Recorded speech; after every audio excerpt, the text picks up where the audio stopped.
Hello दोस्तों, नमस्कार। आज हम पिछले वीडियो को कंटिन्यू करते हुए आकृतियों की गणना यानी चित्रों की गणना, काउंटिंग ऑफ फिगर्स का टॉपिक लेते हुए आयतों की गणना करेंगे। और पिछले वीडियो में हमने वर्गों की गणना की थी और इस वीडियो में हम आयतों की गणना करेंगे और उसके बाद में त्रिभुजों की गणना करेंगे। तो चलिए, पहला टॉपिक था हमारा वर्गों की गणना और आज हमारा दूसरा टॉपिक है आयतों की गणना। आयतों की गणना कैसे की जाती है उसको हम ट्रिक के बेस पे आज हम सवाल को सॉल्व कराएंगे। तो चलिए हम आज करते हैं आयतों की गणना। ठीक है, आयतों की गणना कैसे करते हैं? तो पिछले वीडियो में हमने वर्गों की गणना की थी। यही डायग्राम हमने पिछले वीडियो में वर्गों की गणना के लिए बनाया था और इसी डायग्राम को मैंने आयतों की गणना के लिए बनाया। तो इस आयतों की गणना करने से पहले मैं आपको बता देता हूं कि एक बात का ध्यान रखना हमें कि वर्ग हमेशा आयत कहलाता है, लेकिन आयत को हम वर्ग नहीं कह सकते।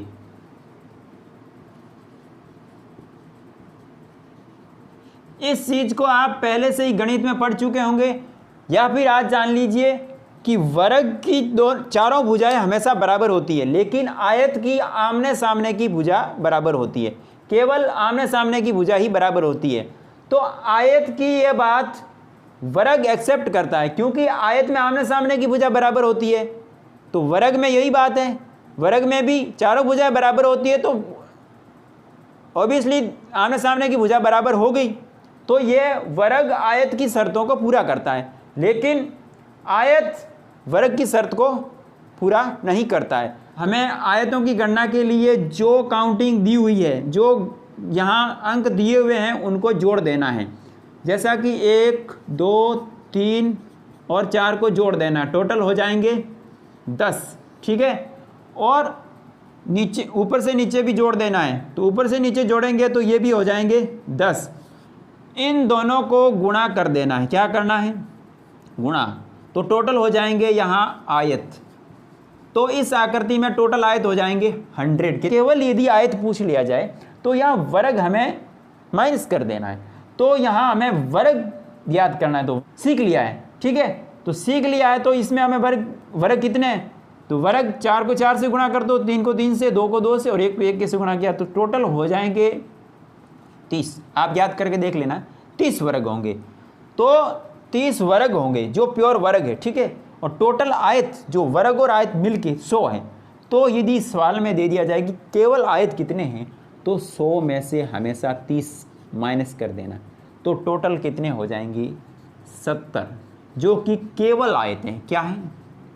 केवल आयत हैं। इसी तरह हम आयतों की गणना कर सकते हैं। ये तो केवल एक ऐसा डायग्राम है जिसमें केवल छोटे छोटे आयत दिए हुए हैं। नहीं, ये तो केवल एक ऐसा डायग्राम है जिसमें केवल छोटे छोटे वर्ग दिए हुए हैं और उनको इस ट्री के बेस पे ज्ञात कर सकते हैं। और यदि इसमें थोड़ी बहुत आकृति चेंज दे दी जाए, जैसा कि मैं आपको दिखाता हूं कि यहाँ आपको डायग्राम ऐसे दे दिया जाए, माना कि ऐसे दे दिया जाए। ठीक है, तो इसमें हमें आयत और वर्ग कैसे गणना करनी है? तो इनको ज्ञात करने के लिए हमें बोर्डिंग करके ही ज्ञात करना है। इसको हम केवल बोर्डिंग के द्वारा ही ज्ञात कर सकते हैं, बिना बोर्डिंग के ज्ञात नहीं कर सकते। तो चलिए, ये था आयतों की गणना। आयतों की गणना में यही एक ही सवाल जो ट्रिक पे होता है, बाकी सवाल जो हम बोर्डिंग करके ज्ञात करते हैं बिना ट्रिक के नहीं होगा। तो चलिए, हमने आयतों की गणना के लिए केवल ओनली एक ही सवाल लिया है। इस सवाल को हम बड़ा भी बना सकते हैं, जैसा कि माना कि एक डायग्राम ऐसे दे दिया जाए। ठीक है, जिसमें यहाँ लाइनें खींच दी जाए और इधर की संख्या ज़्यादा दे दी जाए और इधर की संख्या कम दे दी जाए। तो इसमें क्या करना है? वही इसमें जो लगाया ट्रिक वही इसमें लगाना है, इनको जोड़ देना है टोटल को। तो टोटल ये कितने हो जाएंगे? 10 और 5 15। ठीक है, और ये कितने हो जाएंगे? 3 और 2 5 और 6। ठीक है, अब इनको और इनको गुणा कर देना है। 15 को 6 से गुणा कर दिया, टोटल कितने हो जाएंगे? 15 छक्का 90। ठीक है, ये आकृति यदि ऐसे दे दी जाए तो ज्ञात कर सकते हैं। तो चलिए ये था आयतों की गणना का। आयतों की गणना बिल्कुल ही सिंपल है, क्योंकि हमने वर्गों की गणना पहले सीख ली है, तो आयत की गणना ज़्यादा इसमें कुछ है नहीं, ओनली फॉर एक ट्रिक लगती है, वो आपने यहाँ सीख ली। एक बात का ध्यान रखना, वर्ग हमेशा आयत होता है और आयत वर्ग नहीं होता, ठीक है। तो चलिए आयतों की गणना तो यहाँ हो जाती है पूरी। सवाल बड़े भी बन सकते हैं, तो उनको भी इसी ट्रिक के बेस पे करना है। यदि कुछ अलग डायग्राम दे दिया जाए आयतों की गणना का, तो वहाँ हम बोर्डिंग करके ही ज्ञात कर सकते हैं, पहचान करके ही ज्ञात कर सकते हैं। इसके बाद हम अगला टॉपिक लेते हैं आकृतियों की गणना में त्रिभुज की गणना। क्या है? तीसरा हमारा टॉपिक है त्रिभुज की गणना, काउंटिंग ऑफ ट्रायंगल। त्रिभुज वह आकृति होती है जिसमें तीन भुजाएं तीन कोणों के द्वारा घिरी होती है। जैसा कि यहाँ मैं आपको त्रिभुज की आकृति बना के दिखा देता हूँ। यह एक त्रिभुज है जिसमें 1, 2 और 3 भुजाएं दी होती। त्रिभुज कई प्रकार के होते हैं। समकोण त्रिभुज होता है, समबाहु त्रिभुज होता है, समद्विबाहु त्रिभुज होता है, विषमबाहु त्रिभुज होता है, जिसमें तीनों भुजाएं अलग अलग हो लंबाई में तो विषमबाहु हो जाएंगी, दो भुजाएं बराबर हो तो समद्विबाहु हो जाएंगी, और तीनों भुजाएं यदि बराबर हो तो समबाहु त्रिभुज हो जाएगा, ठीक है। तो चलिए हम त्रिभुजों की गणना कैसे करते हैं। यदि रीजनिंग में सवाल पूछ लिया जाए कि त्रिभुज की आकृति देके अंदर छोटे छोटे त्रिभुज दे दिए जाए तो त्रिभुज कैसे गणना करनी है, वो हम यहाँ आपको दिखाते हैं। माना कि यह एक डायग्राम दे दिया और इसमें यदि ऐसे लाइनें दे दी और पूछ लिया कि इसमें कितने टोटल त्रिभुज हैं, तो त्रिभुज की गणना के लिए ट्रिक लगाने के लिए, त्रिभुज की गणना के लिए हम क्या करते हैं कि यहाँ जो भाग बन रहे हैं, यहाँ 1, 2 और 3 4 भाग बने, तो यहाँ हमें गिनती लिख देनी है 1, 2, 3, 4। त्रिभुज की गणना के लिए इनको सीधा जोड़ देना है। जैसा कि यहाँ 1, 2 और 3 को जोड़ते हैं तो कितना होगा, 1 और 2 3, 3 और 3 6, 6 और 4 10। तो सीधा आपको यहाँ लिखने की ज़रूरत नहीं है, सीधा दिमाग में जोड़ देनी है और टोटल हो जाएंगे 10 त्रिभुज। यदि इस आकृति को कुछ अलग दे दिया जाए, अलग मतलब लाइन और बना देता हूँ, जैसा कि मैं अधिक लाइनें बना देता हूँ, यहाँ लाइनें हो जाएंगी मतलब 5 भाग हो गए, ठीक है।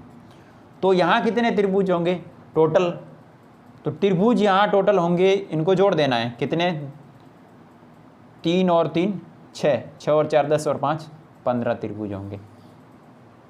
त्रिभुज हमेशा 3 भुजाओं से बंद आकृति होती है। जैसा कि ये एक त्रिभुज हो गया, ठीक है, ये एक त्रिभुज है, ये भी एक त्रिभुज है, ये भी एक त्रिभुज है बड़ा, और इसके बीच में ये भी त्रिभुज है, ये भी त्रिभुज है। ऐसे करके टोटल बोर्डिंग के द्वारा भी हम त्रिभुज की पहचान कर सकते हैं। यदि त्रिभुज, इसी त्रिभुज में एक लाइन ऐसे आड़ी खींच दी जाए और अब पूछ लिया जाए कि इसमें त्रिभुज कितने होंगे, तो इसमें क्या करना है, जो हमने इस ट्रिक के बेस पे जो 10 त्रिभुज या 15 त्रिभुज पहचाने थे, इनको जो जितनी आड़ी लाइनें दी हुई है, जैसा कि यहाँ एक लाइन दे दी तो यहाँ 2 भाग हो गए, ठीक है, यहाँ 2 से मल्टीप्लाई कर दो 30। कैसे हुई 30 त्रिभुजों की संख्या, तो यदि ये लाइन नहीं दी होती बीच वाली तो हम सीधा इनको जोड़ते तो 15 होते, ठीक है। और लाइन दे दी तो लाइन देने का मतलब है कि इस लाइन के ऊपर त्रिभुज अलग बन गई, नीचे कोई त्रिभुज, लाइन से नीचे कोई त्रिभुज बनता दिखाई नहीं दे रहा है। लेकिन यहाँ आप इसको छुपा दो और ऊपर देखो तो यहाँ यदि आप काउंटिंग लिखोगे 1 2 3 4 5 तो यहाँ अलग त्रिभुज बन रहे हैं। वही आकृति इनसे छोटी होगी क्योंकि यह भाग कट गया, तो 15 ये हो गए, 15 हो गए 30। तो टोटल यहाँ पर त्रिभुजों की संख्या 30 हो जाएगी यदि एक लाइन खींच दी जाए। यदि एक और लाइन खींच दी जाए तो एक और भाग बन जाएगा। तो इसमें क्या होगा, तो 15 को 3 से गुणा करना है तो 45 हो जाएंगे। इस तरह यहाँ त्रिभुजों की गणना हम कर सकते हैं। तो ये थी आकृति, एक सिंपल आकृति जिसमें हम त्रिभुजों की संख्या आसानी से ज्ञात कर सकते हैं। तो चलिए, यदि इस डायग्राम से अलग कोई त्रिभुज की आकृति दे दी जाए, माना कि ये आकृति आपको दे दी, ठीक है, प्रश्न कैसे भी पूछा जा सकता है। तो इसमें यदि आपको त्रिभुज की गणना करने को दे दिया जाए कि यहाँ त्रिभुज कितने बन रहे हैं, तो इसके लिए हमें एक बात ध्यान रखनी है कि पहले तो हम ये अंदर से अंदर कितने त्रिभुज बन रहे हैं। पहले तो एक बना, फिर इसके अंदर ये दूसरा, ये तीसरा और चौथा, तो 4 त्रिभुज बने टोटल। ठीक है, तो 4 त्रिभुज बने तो 4 में से एक को बीच वाले को छोड़ देना है। जो 3 त्रिभुज बने बाहर वाले उनको सीधा से सीधा 4 से गुना करना है और एक इसमें ये जोड़ देना है। तो टोटल हो जाएंगे 4 त्रिक 12 और 1 13। कैसे हुए ये बता देता हूँ कि ये बड़ा त्रिभुज है। ये त्रिभुज जब हम इसके अंदर छोटा त्रिभुज बनाते उल्टा, तो ये त्रिभुज छोटे वाला इस बड़े त्रिभुज के 4 भाग कर देता है। नहीं, भाग तो 3 ही करता है, लेकिन एक बड़ा एक त्रिभुज साथ में गिना जाएगा, टोटल हो जाएंगे 4। तो ये 4 बनाएगा। इसके बाद में यहाँ जो अंदर त्रिभुज बन रहा है ये इसके भी 4 त्रिभुज में बांट देगा। ठीक है, तो ये 4 बना देगा, 4 ये बना देगा। ठीक है, इसके बाद में 4 ये बना देगा। कितने हो गए? 12 और ये त्रिभुज एक ही त्रिभुज है क्योंकि इसके अंदर हमने कोई पार्ट नहीं किया है। तो टोटल 12 और 1 13 त्रिभुज बनेंगे। कितने त्रिभुज बनेंगे? 13। तो इसमें यदि आपको ज़्यादा डिफिकल्टी दे दी जाए और इसके अंदर त्रिभुज बना दिया जाए, जैसा कि यहाँ छोटा और त्रिभुज बना दिया जाए, तो यहाँ पर क्या होगा? फिर 4 को 4 से गुणा कर देना है और 1 जोड़ देना है लास्ट में, तो हो जाए टोटल हो जाएंगे 17। यह था एक और आकृति से त्रिभुज ज्ञात करने का तरीका। तो अगला एक और सवाल लेते हैं। सिंपल सवाल है जिसमें ज़्यादा डिफिकल्टी नहीं है, केवल एक नॉर्मल सूत्र लगेगा। जैसा कि मैं यहाँ दिखा रहा हूँ, आपको एक त्रिभुज बनाना है और त्रिभुज के अंदर ऐसे आड़ी लाइनें बना देता हूँ। ठीक है, ये बनाई मैंने आड़ी लाइनें। और अब क्या करना है, यहाँ ऐसे और यहाँ इसको क्रॉस करते हुए यहाँ ऐसे। ठीक है, अब क्या करना है कि और कोई जैसे यहाँ ऐसे बना देता हूँ। ठीक है, अब यदि इसमें पूछ लिया जाए कि टोटल त्रिभुज कितने हैं, तो इसमें त्रिभुजों की गणना के लिए हमें सीधा सा यहाँ कुछ नहीं करना है, ओनली 4 यहाँ पर काउंटिंग लिख देनी है। 1 2 3 4 ऐसे करके यहाँ जो जितने त्रिभुज बन रहे हैं, माना यहाँ 9 बन रहे हैं। ठीक है, 10 11 12 13 14, ये टोटल यहाँ 14 पार्ट बन रहे हैं। 14 पार्ट को इनको मान लेना है x बराबर 14। तो यहाँ एक फॉर्मूला होगा 2x - 5, मतलब x का मान 14 हुआ, तो यहाँ 14 मान रख दो सीधा सा सीधा और -5 कर दो। 14 × 2 कितने हुए? 28, और 28 में से 5 घटा दे दिया जाए तो टोटल यहाँ पर त्रिभुजों की संख्या होगी 23। और इसको एक और अलग आकृति बना देता हूँ, ज़्यादा बड़ी बना के आपको दिखा देता हूँ कि यदि इस तरह दे दिया जाए सवाल में तो त्रिभुज कितने होंगे, तो उसको भी आप सिंपल तरीके से सॉल्व कर सकते हैं। जैसा कि एक और लाइन खींच देता हूँ मैं यहाँ।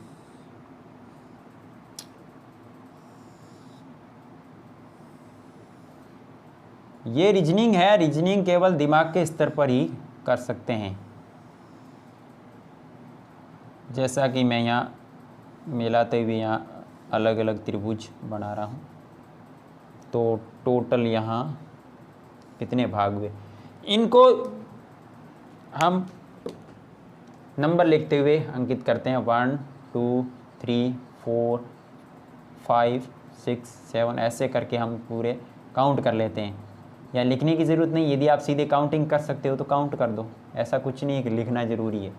यदि आप दिमाग से गणना कर सकते हो तो सीधा दिमाग की गणना के द्वारा ही ज्ञात कर सकते हो। तो टोटल यहाँ पर कितने पार्ट हो गए? 25। तो 25 को इस फॉर्मूले में रख देना है, 2 × 25 और माइनस कर देना है 5, तो 2 × 25 हो गए 50। 50 में से 5 लेस कर दो, टोटल हो जाएंगे 45 त्रिभुज। इस तरह इन त्रिभुजों की हम गणना कर सकते हैं। तो इसके अलावा और एक और सवाल ले लेता हूँ। त्रिभुज में कई सवाल बनते हैं। यदि माना कि आपको कोई आकृति आमने सामने दो त्रिभुज के रूप में दे दी जाए और यहाँ बीच में एक खड़ी लाइन दे दी जाए और इसको यहाँ लाइनें बनाते हुए मैं दर्शा देता हूँ, इस तरह आकृति दे दी जाए और इसमें पूछ लिया जाए त्रिभुज कितने हैं। तो हमने जो भी पहले ज्ञात किया था उस ट्रिक के बेस पे याद करना है। क्या करना है, यहाँ काउंटिंग लिख देनी है 1 2 3 4 और ये नीचे की साइड में तो इनको भी 1 2 3 4 लिख देना है।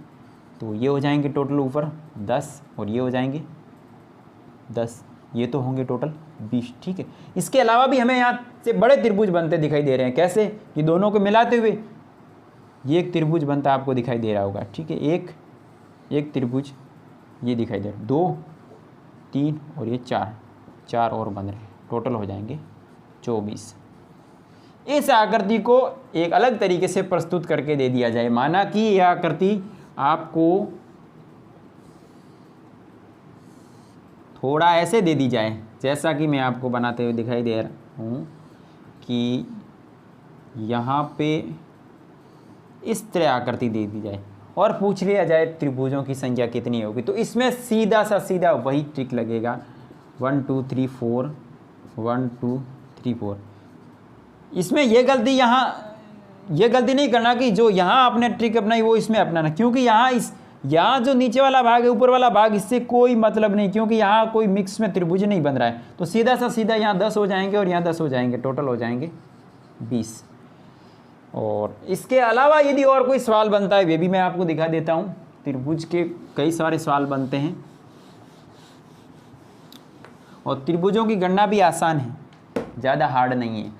माना कि आपको सवाल दे दिया जाए